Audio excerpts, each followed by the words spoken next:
AP Radio 105.7.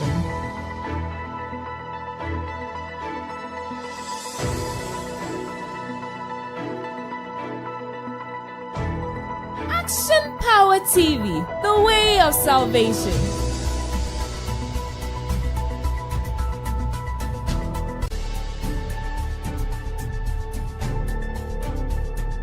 Action Power.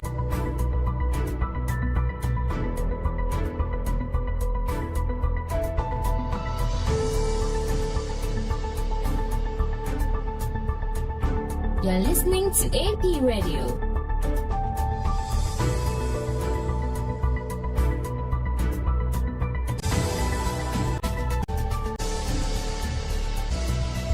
You're listening to AP Radio.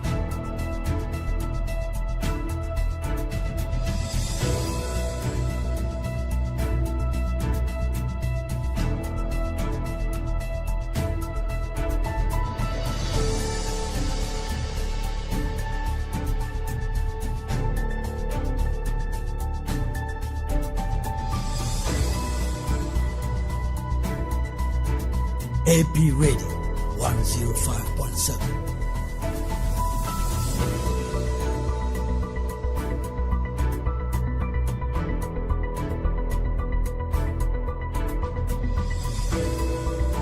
Action Power TV, the way of salvation.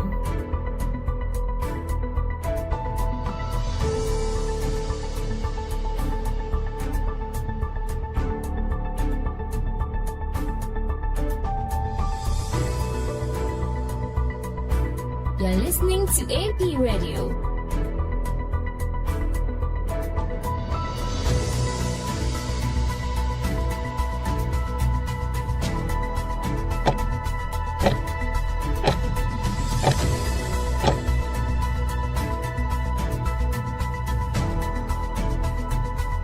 AP Radio 105.7.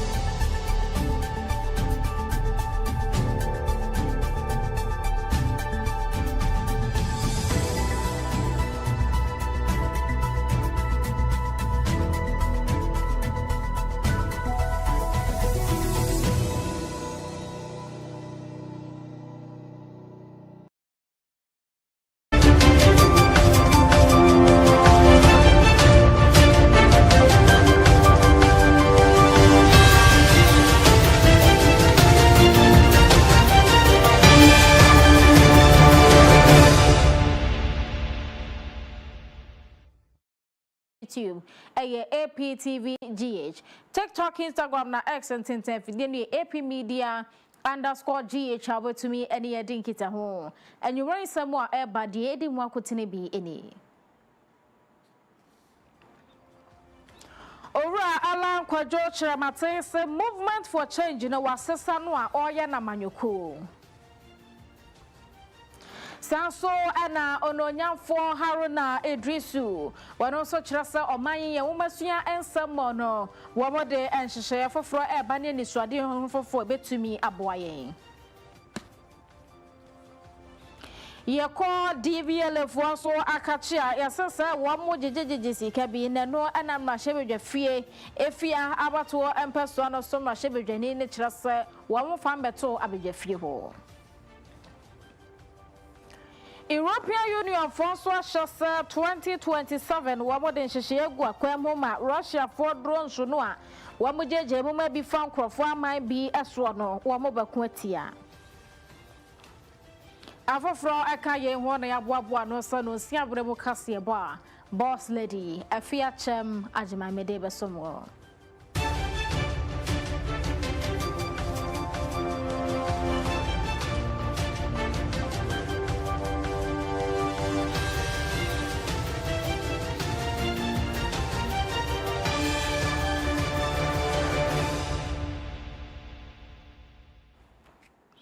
Yera John Alan Kwajo Chairmate and a Kofa Movement for Change by Wabra no NPP Amanyukomo. What Trasaniama Bakubin Quay into a better than no aquate a quo for fro. Sa a co movement for change in Ababeto just a day. Ye a power, you were dear for from and to one cramp Punimanta Moa. A movement for changing was a sano, Edia Kwa Amanyukuan Casacasa or Manganaha. The dear was so a day etoso a united party and Kabum Amanyuku eno was say Ghana yena yem for any entoso is and say to me a bois more manyi aquanim and twa encosi 2040 the was so and swade hunu says ye your minor eshe united party and sadia obetumi ahwe ma Ghana de yen and ye beba bedi hipa ewo Africa manyi emu anase Africa continent emu ama obi ensu epo ede abehwe yen ewrayi epa dwumadie no ho entoma na fe united party eba foforo no yentie ne nsem ne bi. Make Ghana the economic powerhouse of Africa by 2040. By 2040. And that is what we call Vision 2040. And we are branding this as the Paradise Project. So by 2040, if the people of Ghana, by the grace of God, install us in power, then we promise them that by 2040, Ghana will become a paradise. Now, you may articulate your vision, but what is it that you are going to do to realize your vision? That is what your vision is. And our mission as a party is to build one, a united, peaceful, secure, and prosperous country. Can you become the economic powerhouse of Africa if you are divided? No. Can you become the economic powerhouse of Africa if there's no peace in your country? No. Can you become the powerhouse if you are not secure as a nation? No. And this, together with prosperity, is what will make us the economic powerhouse. And also, our mission is to provide equal opportunity for all Ghanaians, not for some, but for all Ghanaians. What we have been witnessing since independence is that the opportunities are open for only a few people. The United Party is going to change that dynamics. And it is to provide the opportunity for every Ghanaian to realize their full potential. Okay. If you want to become a carpenter, want to become the best carpenter. Yera Alan Kwajo Chairmate say movement for change no wasasano at the call united party ababe ya manyuko papa ijina na naso the senti osegana for entoaba emfa emano. Ye bora enwomasua ensemu asoafo a wohwaso eyono nyamfo Haruna Idrisu no wokyeresa dwumadie bi bekoso manga na ye ne agiesi ye naso a ye bedi hu dwuma won kran pumpuni mantemo Association for the Development of Education in Africa ekua wo mo hwe empuntuo ne nkankro wo nwomasua ensemu wa bebremu ma wodro yi sa dwumadie no na Ghana yen na ye hwese ye begie na ya ye ne kama felso na ye Haruna Idrisu e de atodwase emunhyehyeye bi ene nimdia ne adwen ne nisode hu no wo a opeso wode to ebebremu ama hodo mpanimfo mbeba be pemu dwumadie no ase ene se category ABC schools we wo ho a enam so ema Drew school placement anakofa sankese ede aba no opeso hwe ne yi sa nyema nyina fi wo ne senti se school bi e wo category B a ye de wo mo ko A ne ye de A bi nso aba B ne ye de wo mo ewo C nso e bia ko B nse be ye betumi aboa no kyerese de be ya sa nisode hu no ebetumi abamu ene se wo mo besisi adan awodo suku adan baabi amofra beda baabi a won mo besua de baabi a wo mekwakodidi ne ade nyina wo mo besisi bi dodo no a ewe nto aso suku ahodro mo wase eba ne sa category A school no a ebi mo gidi se hodo mo bibia wo mo science lab ene wo mo we lab no mo we lab no wase se koba ne se bi kukoko schools no a ehye category B ehye category C ni mu a omo enko A ni ho biem na B ne kra ye de ba A ne de A so akwa kohye B wase ebetumi aboa ayi wo how dodo no anso e de afiri ho enema bebre no so mo de egu akwan mu a Association for the Development of Education in Africa dwumadie no ase wo de beto mpadimfo animo we on our part in Ghana will do everything possible to make it a success and impactful, including the resolutions that may be passed and the decisions that may be taken. So mine is to say a warm welcome to Albert on behalf of my colleagues and on your behalf, and to assure him that Ghana is home, so feel at home away from home. Enjoy the Ghanaian hospitality. But for me, what is heartwarming is his presence in Accra 2 weeks before even the event, with his team, as he indicated, administration, IT, logistics. They will work with Technical Director Professor Ojo, who himself an expert in education, to guide how the events are tailored in order that we can reach consensus that makes education the bedrock to the future development of Africa and the sustainable development of Ghana and Africa. Ononya for Haruna Idrisu wonene swafo a wohwa enwomasua ensem eso na ewo enwomasua mu ano Ghana School Placement System wasesei akoba ne se adesuafo ebo rentu so school mu ne senti ofo bia wose ne school no enyade na nige homa ne paso obekro eno ho asem na yira Haruna Idrisu epe anopo masibre no wokọ eye natafo wo mo eho ya October bosome de toso edu wotwe eniama bekoso na adesuafo bekoso kuma nintinu akwane bedie aye den na awofo binum so epresi ebenya suku di ama wo moma no a wo hwa empanimfo bia wo mo so ewo education secretariat ho a ebimo so so ama wo homne so wo de bribe ene wo so wo begye ne senti ena amanebo aba beto dwase enipa mienu ya wono mo ehwema wo se adesuafo be bia de wo to a ye de wo kokoto no wo matwa wo ho a wo mo sanso eje bribe ne senti ena Dr. Belinda Glover wono na deputy coordinator edema Free Senior High School Secretariat no wo kire se wo matumi ache nipa mienu a wo susu se placement ankrofo be sesa no ne ade no wo mo gire mu eje bribe ba sanso a na awofo no ede sobo no ebo wo mu nyina soso ye kan na nipa ba kope ene wono te na konwa chi a woje enkrofo bi sika ebu wo mo efaso wo mo pesa sa be koso nti ene wo kire se nipa mienu a wosusu se adamude wo mo je bie no aposifo ensa so wo mo senhwehwemu ne asotwen ebeto aso. We have been able to arrest some of them. In fact, they come with multiple sheets, trying to do changes either day to boarding or boarding today, or sometimes changing program. Because the ideal thing is you can't have more than 5 children going to secondary school at the same time. So we have been able to track down those people, and then we've managed to hand some of them to the police. Mame Belinda Glover wono ene deputy coordinator edema Free Senior High School policy no na yanto so nko apomodin ensemo.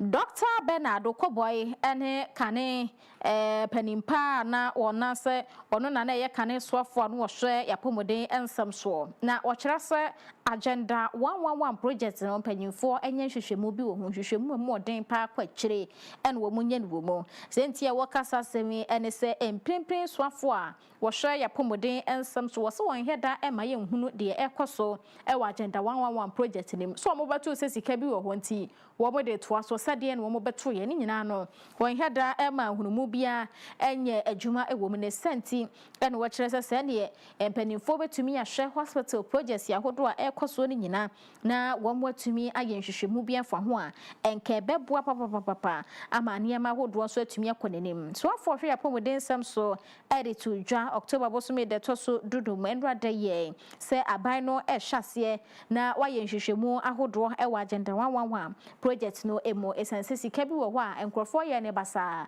esese nka wo mutumi di wie wonim se abandada no e free so no a abanfoforo yi ba ye wo mbeka se ye commissioning akoso a ye chese ye bia agenda 111 project yahodo pia no se na no kura bia ni mu wo mo bia dan no esi ho no kwa hwe ni mu adwuma entumi enhwase enu hwehwemu ana sese wo mo hyase e behwese bibia so ebetumi akoyi a kane so afo no hwa pomodin stem so sese mutum behwehwemu dia munya hwehwemu ne nko akire na wo mo de wo nim se wo mo tiri mu efan.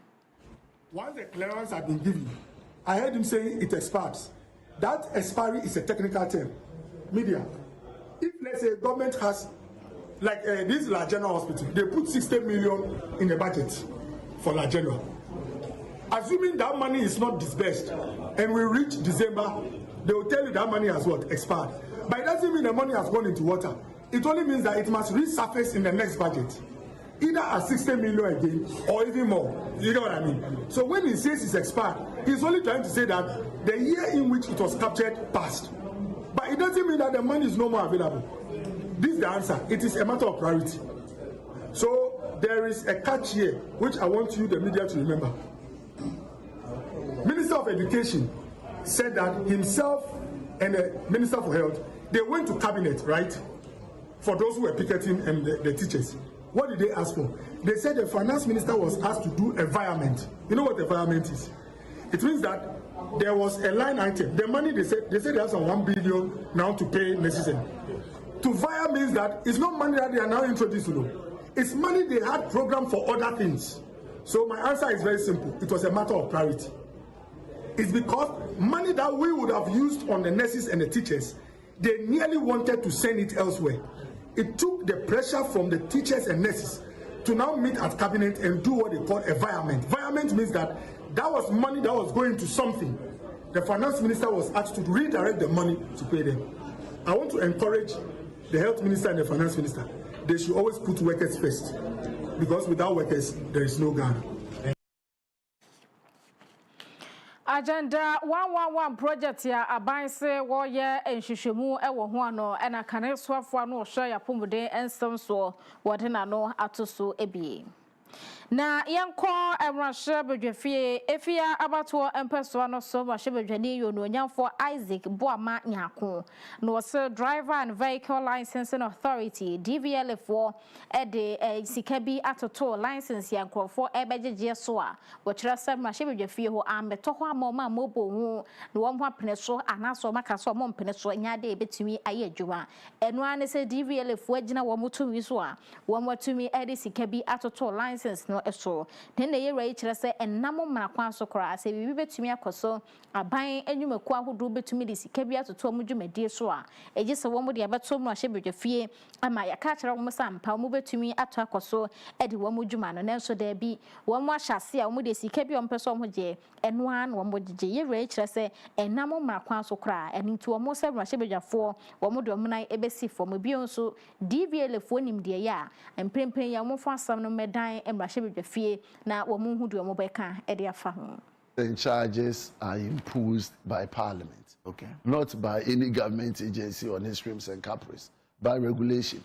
So you would normally have made your fees, taking it through government for approval, and then it will be laid before Parliament. Parliament will have to approve it before you go ahead and charge. But here's the case: DVLA had gone ahead to charge people for either sport fines, amongst others, without recourse to Parliament. And that is an affront to the law. And these are areas we are raising because it is becoming one too many. The government thinks that a lot of aid decisions that require parliamentary approval now never seeks to come to Parliament with it. Is it because they want to bring the image and reputation of Parliament into disrepute? Or is just a disregard because they have absolute majority, as in over 2/3 majority in Parliament? But Parliament is a sacred institution. It is completely separate from the executive. Parliament is made up of representation of the Ghanaian people. 276 members appointed or elected by the entire country. If you take the executive, it is only the president that is elected. And so when the law makes it such that something that you are going to charge us as a people should get the people's consent, and you don't bring it to Parliament and you begin to charge, and then when issues are brought, you say, I've suspended it, and now you are bringing it to Parliament. Are they saying that they never knew that they had to bring it to Parliament in the first place? And so I get worried again, the style of government, you know, trying to disregard the authority of Parliament, trying to disregard the powers that Parliament has been vested in by the Constitution. Yevraye wano ana Afia batu mpeso so wayemrahye bedwane ema womo.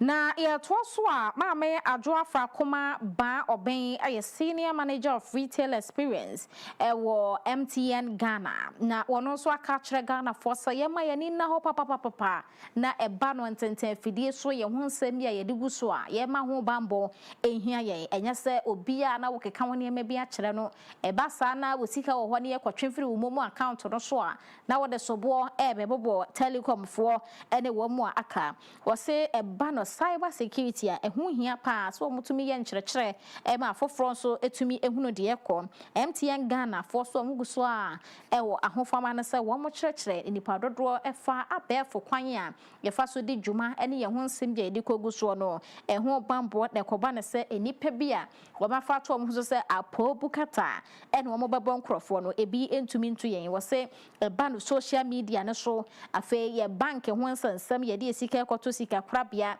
dwumadi a yedi wo ye phone so apa hodo aba enkofo bi se wo mobo bosia ne ade no wo se wanhwe wo hu ye wodo ho nsem bekwa koto abonten a ebekwa kofa ho akase pa ene de aba MTN fo yesa enkyerkyere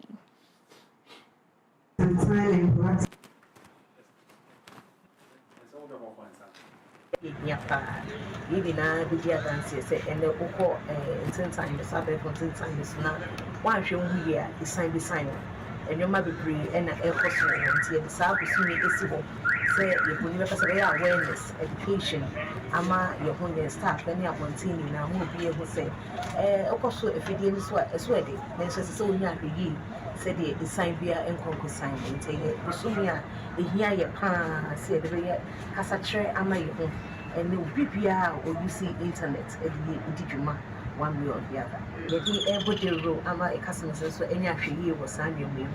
A year Facebook Live, your meetings with Bravo, I share your customers side. They teach you planning mobile money and home for in 9 say a BPR as a money for Kakra, F say money. To teach you new mobile money pen. Educated so okwa hwe so obi from on your social engineering every can someone sure and as soon as say it's a kind bia even a piano and then nko and then your person nko the first way educate your customers are say you been hwe teach you any mobile money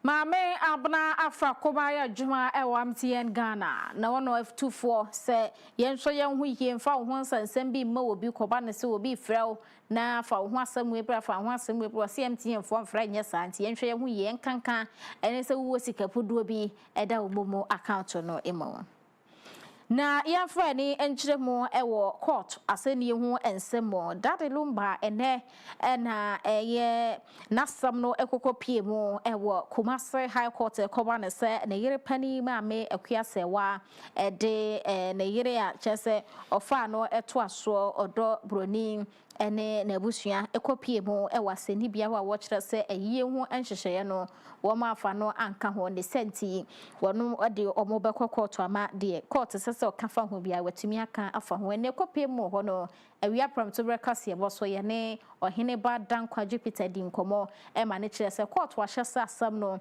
wo mofa enkofie enkoka asam no amaka de a ene wo monsa enfamra court biem na court nhwese ne obesi aka asam no afa maame Adwosewa ne lawyer eden sam hodo etodwa. And so the court has adjourned the matter for that to be determined before we go to the substantive matter. On the 28th, we'll be coming back to argue the capacity. And after that, then I'll move my motion for injunction. But we have been promised by the court that she will set a timetable to ensure that the matter is decided upon within a very short possible time. So let us be assured that things will be very swift. And we'll have a decision so that Agyemang can perform her video without any encumbrances. But after careful the parties that we need a volunteer to come in and say that no, we want to bring you together. Anytime there's such move, we are amenable to settlement and we are ready to settle the matter. Some of the issues are so basic legally that I'm not sure it's worth litigating on, because the authorities are quite straightforward about who a wife is And so, if we get someone from a high place to sit down with us, look, we are committed to protecting the integrity of Lumba. And we are ready to work within time to ensure that on the day that has been set, the funeral comes. And that is our project. And that's what we are going to do. See, we served the first defender on the 5th of October. And all through the process, they filed no process. On the 13th, they filed a conditional appearance, and then he came to court holding a motion that he has filed a motion this morning. In an icy land. You think that is easy? So people should appreciate the consent so that we can resolve this issue. Do you foresee this traveling to give us a timetable that will resolve this before December? So that the funeral can go. And the judge agrees with that. And she has promised us no problem. Mame Ajwase wane lawyer sane no achi ono so nsam hodo a wode eto dwabi enono ye ko nipa atena ye mo ensam.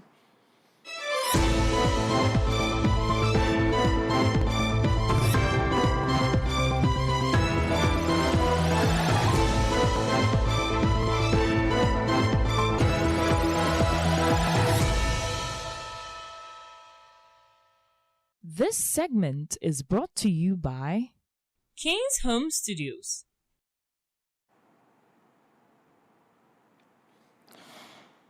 Ye ko ansanfo from abogo so presia mine mo ababeto justice say Agyemang no akwakwhye Heath Goldfields ensa na omo so de abeto justice say abogo so presia mine wo mo ana ehya wo mo satata no wo mo bro kabigu ho papa na enya sam keto a wo mo say eye kane Blue Gold FGR fo ana ehya wo mo nsa no wo mo de sa kakese no eto ho aka ne ye be $5 million eniema hodo a wo mo de eye adwuma enipa dodo eye adwuma ma wo mo say no mo ntua wo mo ka enno mboabo no a edu $5 million no a Heathfield for so mo beje ye na fei asam no age wo mo nsa no mo de so bo no ebo Blue Gold FGR for mo na say wo mo agya hokọ no a omo so ababonte abewi wo ho no said the Heath Goldfield for ka no enya sa na asam ntie wo mo mbroka bia engu ho wo mo wonkrata ne adanse e kire sesika bia na sese wo mutua no wo mutumi etua ye Heath Goldfield for and November 2024 wo mo beso mu a wo mo kire se besi ne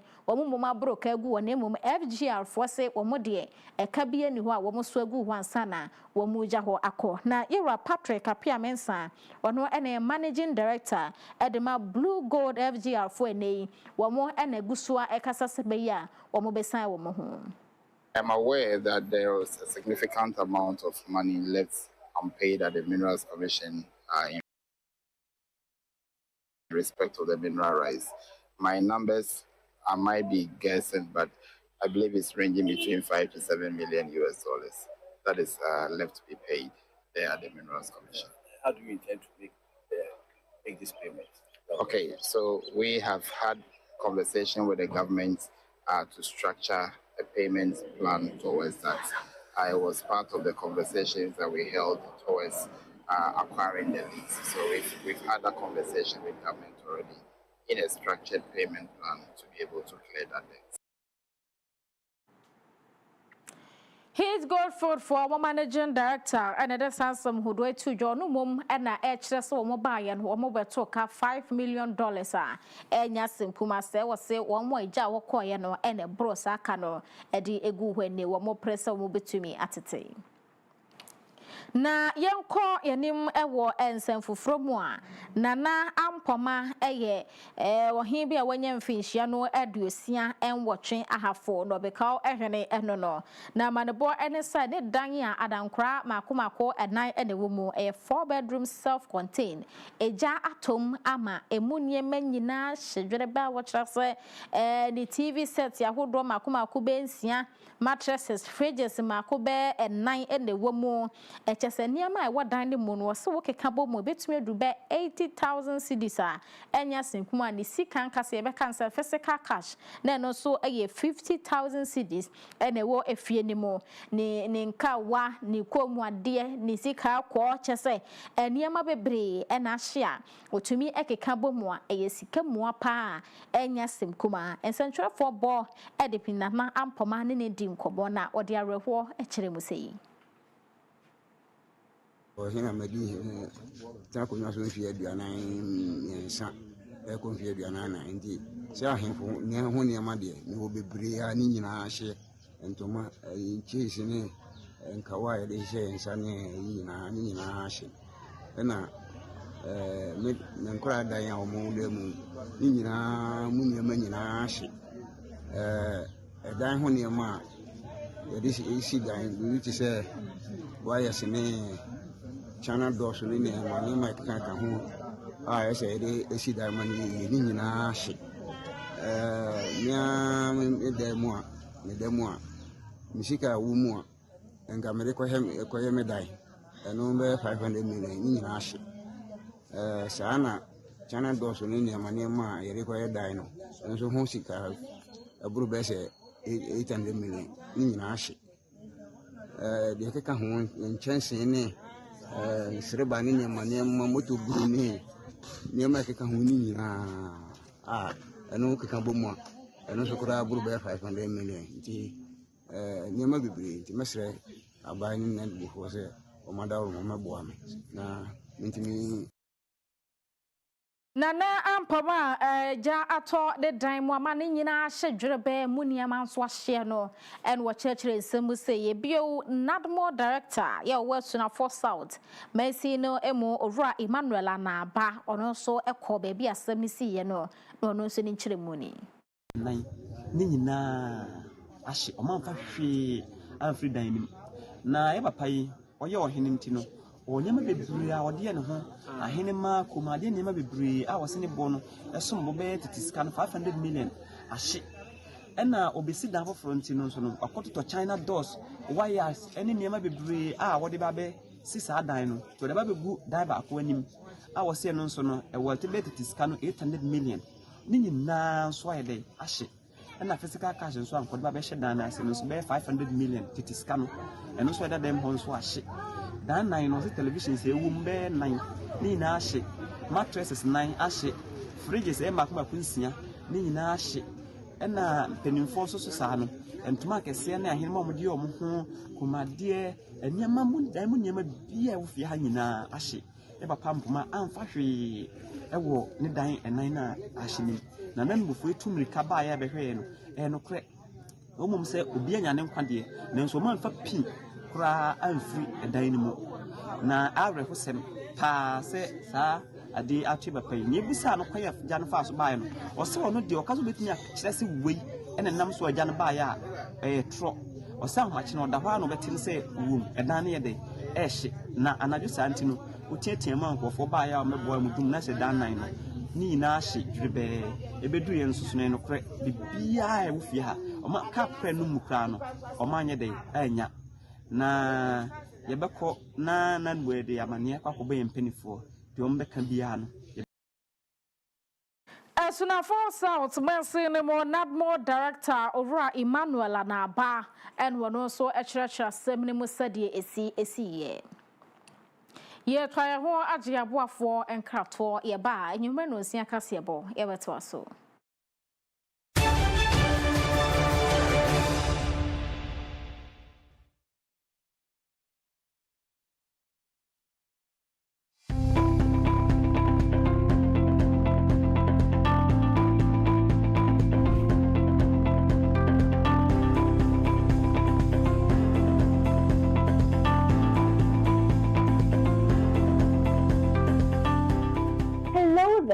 I welcome you to Kino Computers, your one-stop shop with the perfect tech solution.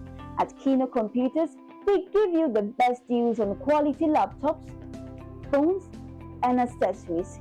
Whether you're looking for a high-performance laptop for work, a reliable phone for staying connected, or the latest accessories like M.2, SSD, wireless mounts, ergonomic keyboard, and USB adapters to boost your productivity, we've got you covered. We also provide expert repair services as well as nationwide delivery on all our products. Visit us at Adum on the ground floor of the Abanaba Plaza near the Relish Health Shop for unbeatable prices and exceptional service. For more information, call us on 0248 137672. 0248 137672. Kyem Computers, beyond your expectations.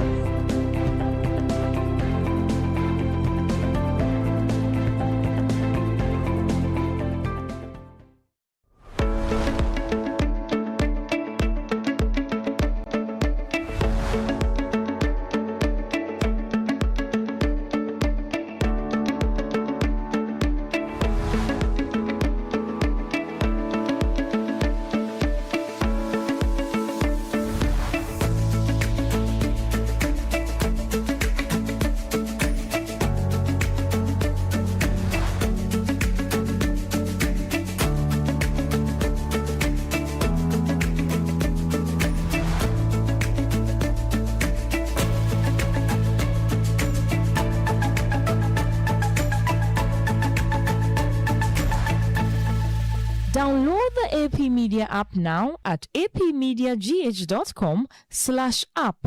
It is currently available for Android devices. Coming soon to Play Store and App Store.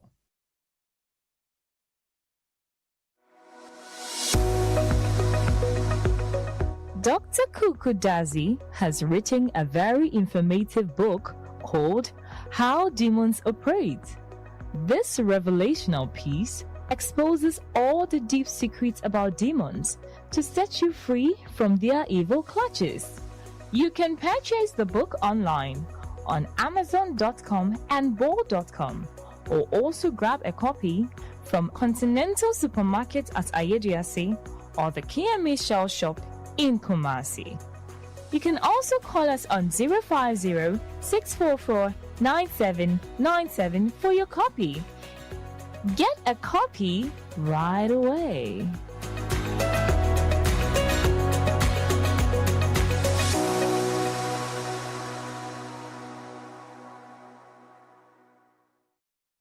Introducing the Smiling Shark Outdoor Solar Camping Light. A new modern way of lighting up your world. It's a powerful portable lamp with 2 modes of brightness, a strobe light as well as a flashlight. You can power it through solar charging or Type-C charging. With a built-in high-capacity lithium battery, you can also use it as a power bank to charge up your mobile phone through USB. To purchase one, contact 055 051 5323 or 053 520 3534.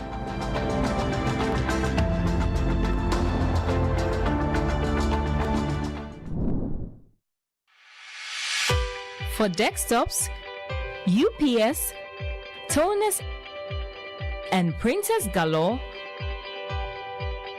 Bell Enterprise has got it all, from CCTV cameras to office chairs that keep you in style at affordable prices that will make you smile.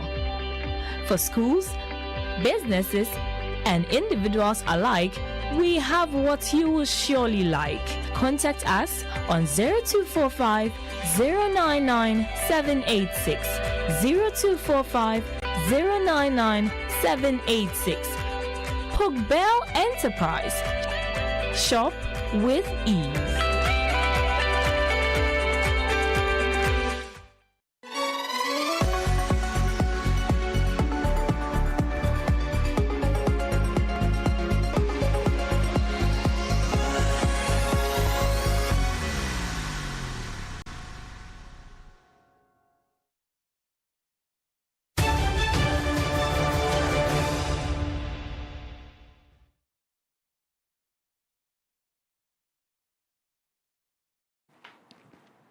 Abusia ya kwaje ya boafo enka to ya saba ha ye APTV and the AP Radio 105.7 kasafidi so ye kwadwade mu ensem.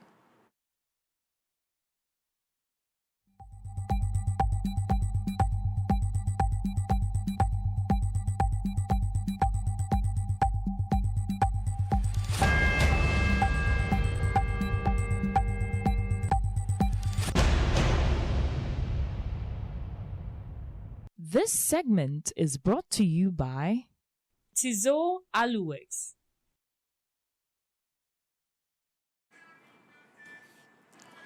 Area say kukasia wa mobobosia International Monetary Fund mechre IMF for ade atodwa se wo mo hu aman Ghana yenyini e wo 2025 mu se enkwa wieye no na edru ohanom nchemu be 4% a eno so ebetumi aboaye na IMF for Global Economic Outlook Report ena wo mo ye mo de ababonten a wo man Ghana wo mo hwe ne ho se ebetumi anyini bi akonanim wo mo hwe se 2026 enyini ne betumi asa Nima, ebetumi adru be 4.8% na no so atumi aboa. Wo mo hwani mu se inflation no ebetumi abedru 12% na ama yatetere mu so atumi akoye ede ama ye. Ni nyina mu no mo de nhyehyɛ ahodo agu akwam so man Ghana ye ni so na entumi moa ewo nyini a wo mo hwani mu se 2026 na atumi anyini akoye nim dodo no. Director Edema IMF Economic ye friend Pierre Olivier ono na ekyerɛkyerɛ nsɛm nim. Make sure your economy is as resilient as it can be. You make sure that you have the fiscal buffers that you need, because you're going to need to use them when you're hit by one of these shocks, and if you don't have them, then the impact is going to be much larger. So making sure you protect the fiscal buffers. Second, making sure that you have the right institutional environment, so that you have institutions that are trusted, that can do their job, that have frameworks that are strong. That is also going to be helpful in maintaining expectations, in maintaining some sense of stability in the economy. Economic Director IMF Economo Pierre Olivier wano na desasem we to just Ghana wo mo hwe ni mu se yenyine no ebetumi aye ntentem na aboama yetimemfo so yatetere mo etumi akoye ye ko amanhodo so ensem.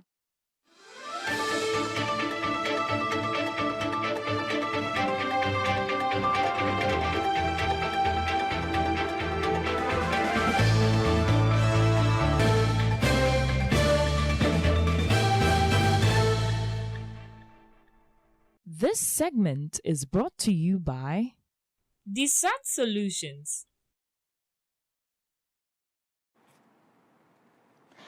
European Union Foreign Policy Chief Kaja Kallas na ose Oko Europe wa ansha na atumdie ntumi anya djuma empo ekoba ne se Russia ene Ukraine fo ntokwa no eba na wie ya setele no a engineer show ene wo masomdue enyade ebetumi agina senti a okasa semin ene se dan dan nyina no hwe Europe wo no aman bi wo ho a wo mo aye krado sa ntokwa na etweneti a ene se wo mo agi ene senti se huhu bi ekoso ho no mo akeka so ekoso wo ba bi foforo no se say the European Union for eden hyehyɛ agua kwan mu a eniama hodo ase Russia for ye wo madwen se drone no wo be yi bia fa wie mu a wo mo so ebetumi ede yakon eti ani nyina ne ahoboabo a wo mo ye wo se anhwe kora enru be 2030 sen fa se 2027 mu ena ntokwa no eda Ukraine ene Russia ntam no kora betumi aba wie ya wo mo do mo bo mo ho ato ho sen so mo do mani ehwe 2030 emi se entokwa bi betumi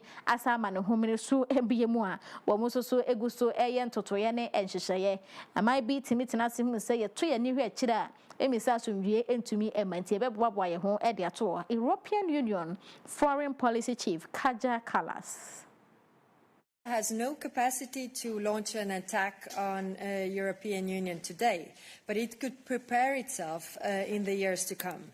Danger will not disappear even if the war in Ukraine will end. Drones are already redefining warfare. Having drone defenses is no longer optional for anyone. Today we propose a new anti-drone system to be fully operational by the end of 2027.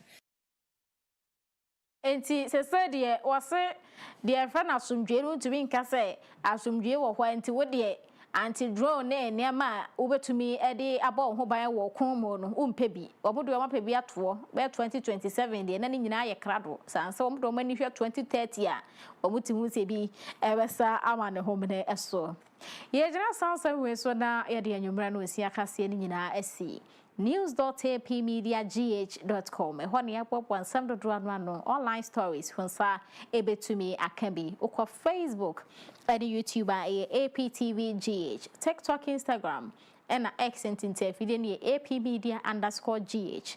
Your app no so AP Media app no. Ube to me www.apmediagh.com/app. A Android 4 and a bit to me akwachibi in pimpin a yakasay. Ukwatria ubenya stories ni being.